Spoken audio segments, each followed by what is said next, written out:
Hello viewers, welcome back to our channel. ప్రస్తుతం మనతో పాటు ఉన్నారు stock market analyst Sundar Rama Reddy గారు. సార్తో మాట్లాడు. నమస్తే సార్. నమస్తే మా సార్, ఫారెన్ ఇన్స్టిట్యూషనల్ ఇన్వెస్టర్స్ మరి చూసుకుంటే భయంకరంగా అలా సెల్లింగ్ చేసుకుంటూనే వెళ్ళిపోతున్నారు. ఇలానే చూసుకుంటే మరి వీళ్ళు ఇండియా నుంచి ఎప్పుడు ఎగ్జిట్ అవుతారు అంటే ఇలా అమ్మేసుకుంటూ పోతే ఇండియాలో వాళ్ళ పొజిషన్ జీరో అవ్వాలంటే దగ్గర దగ్గర 6.5 years అలా పడుతుందండి. ఎవ్రీ డే వాళ్ళు ఆల్మోస్ట్ 5,000 crores అమ్ముతున్నారు ఇప్పుడు. బట్ ఇండియాలో వాళ్ళ టోటల్ ఇన్వెస్ట్మెంట్స్ 83 లక్షల కోట్లకు ఉన్నాయి, గుర్తుపెట్టుకోండి. 83 లక్షల కోట్లు అంటే టోటల్ ఇండియన్ మార్కెట్లో ఇలా వాటా రఫ్గా 19% దాకా ఉంది.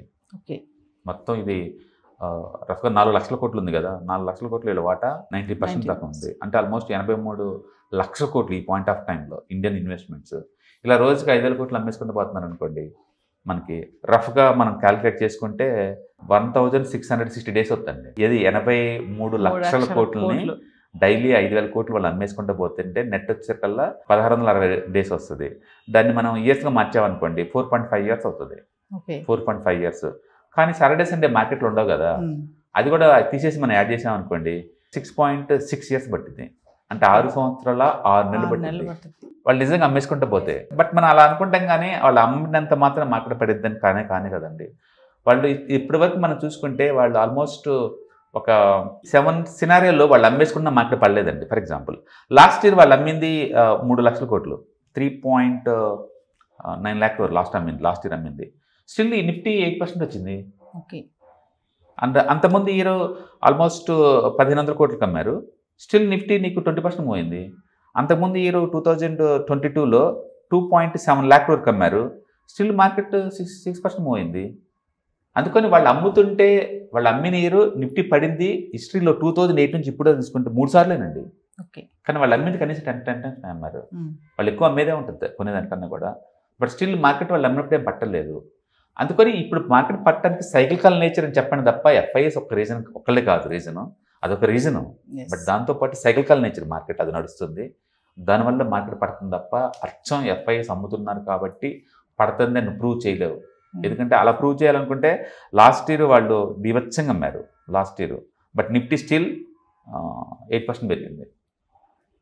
8% పెరిగింది. అందుకని అది రీజన్ కాదు.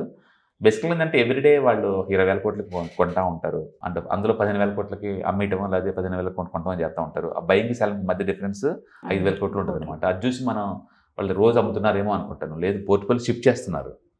వాళ్ళు కొత్తగా ఐపీఓలో బోల్డ్ అంది పెడతారు. వాళ్ళు ఈ పాత సెకండరీ మార్కెట్లో అమ్మేస్తూ ఉంటారు. మనకు వచ్చే డేటా అంతా secondary market data, primary data రాదు. అండ్ ఇండియాలో సంవత్సరానికి 100 ఐపీఓలు వస్తాయి. ఐపీఓలు మొత్తం కొత్తగా ఇన్వెస్ట్ చేస్తూ ఉన్నారు. వాళ్ళు సెకండరీ మార్కెట్లో పెరిగినట్టునేమో అమ్మేసుకుంటూ వస్తున్నారు. అందుకని డబ్బుని వాళ్ళు రొటేట్ చేస్తున్నారు తప్ప మనం అనుకున్నట్టు టూ మచ్గా నెగిటివ్ ఏం బయటకి ఏం పోవట్లేదు. అండ్ మోర్ ఓవర్ వాళ్ళు నిఫ్టీ 5,000 దగ్గర ఉన్నప్పుడు భయంకరంగా పెట్టారు ఇన్వెస్ట్మెంట్ మార్కెట్లో. 5,000 దగ్గర ఇప్పుడు నిఫ్టీ ఎక్కడ ఉంది? ఆల్మోస్ట్ 23,000 ఉంది. అంటే 5 times అయినాయి వాళ్ళు. అప్పుడు వాళ్ళు లక్ష కోట్లు పెట్టే వాళ్ళందరికీ ఇప్పుడు 5 లక్షల కోట్లు అయింది. సో రోజుకి ఇలా 5,000 కోట్లు అమ్మితే ఎంతకాలం అమ్ముకోవచ్చుగా వాళ్ళు. అందుకని రఫ్గా వాళ్ళకున్న పొజిషన్స్ మొత్తం 83 లక్షల కోట్లు కాబట్టి వాళ్ళు ఇంకా ఇలా అమ్మేసుకుంటూ పోతే కనుక 83 లక్షల కోట్లని సాటర్డే సండేస్ ఉండవు, ట్రేడింగ్ డేస్ లేవు కాబట్టి 6 సంవత్సరాల 6 నెలల వరకు అమ్ముతూనే ఉండొచ్చు ఇలా. అందుకని నిజంగా వాళ్ళు ఆపితే మార్కెట్ రికవర్ అవుతుందని ఎప్పుడు పెట్టుకోమాకండి, అలా ఉండదు. మామూలుగా ఎఫ్ఐఎస్ని ఎవరు ఆపుతారు సార్? ఆపాలని బేసికల్గా వరల్డ్ వైడ్గా ఆపర్చునిటీస్ క్రియేట్ అవుతూ ఉంటాయి వాళ్ళకి. ఏ కంట్రీలో తక్కువ రేటుకి స్టాక్స్ దొరుకుతుంటే ఆ కంట్రీలో పెడతా ఉంటారు. బేసికల్గా ఎకానమీ బాగా స్ట్రాంగ్గా మూవ్ అవుతుంది, తక్కువ రిస్క్ ఉన్న చోట వాళ్ళు డబ్బులు డిప్లాయ్ చేస్తూ ఉంటారు వరల్డ్ వైడ్గా. అందుకని వాళ్ళకి ఇండియా ఒకటే కాదు, ఇండియా లాంటి కంట్రీ చాలా ఉన్నాయి. గుర్తుపెట్టుకోండి, ఇప్పుడే కూడా ఇండియాలో 84 లక్షల కోట్లు కొన్ని వాళ్ళ పొజిషన్స్. ఓకే, అంత తక్కువేం కాదు అది. కాకపోతే ఏంటంటే గత 10 ఏళ్లతో పోల్చుకుంటే ఇది లీస్ట్ ఇన్వెస్ట్మెంట్స్ వాళ్ళవి, లీస్ట్ గత 12 ఏళ్లతో పోల్చుకుంటే. బట్ స్టిల్ 85 లక్షల కోట్లు తక్కువేం కాదు amount. Thank you. Hi, stock మార్కెట్లో వాలటిలిటీకి దూరంగా ఉంటున్నారా? పోర్ట్ఫోలియోస్ అన్నీ కూడా రెడ్లో ఉండి బ్లీడ్ అవుతున్నాయా?